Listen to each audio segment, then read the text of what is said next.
This is Claire Austin from David Austin Roses, which can be grown as a large shrub or climber. It was time to retrain this one as it was getting a little bit out of hand as a shrub and biting Mark every time he gets in and out of the car. So I've decided to fan train this one and pull it back onto the fence. To get started, get yourself some 1.6mm galvanised straining wire and some vine eyes. Using straining wire and vine eyes is much better than attaching your rose to a wooden trellis. It allows for much better ventilation between the wall and the plant itself, and will last for many years longer. Start by finding the support rails. These can be easily located by seeing where your feather edge boards are attached to the fence. These are the only locations that support should be attached.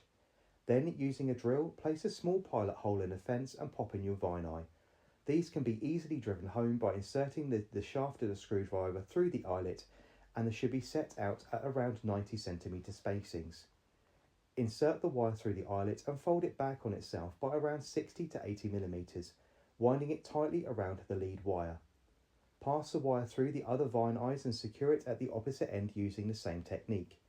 Tension can be applied by using the palm of your hand or a special tool if you prefer. Tidy any excess wires. You are then ready to start training your pruned rose. I've removed the dead, the diseased and the dying wood first. I've then cut back all the side shoots to just 1 or 2 buds from the main stems and removed all of last year's leaves. The idea with training any plant is to slow down the sap and therefore make the hormones longer at the bud and cut points for longer. This stimulates the production of more flowers in a much smaller space than you would do growing the plant vertically as a shrub. We do this by bringing the canes or leaders into a 45 or close to horizontal position as possible, tying each securely in with hessian twine and spacing out the stems as evenly as possible. Remember, training a climbing rose is not a race to the top of the wall, fence or arbour. Roses flower on the tips of their growth.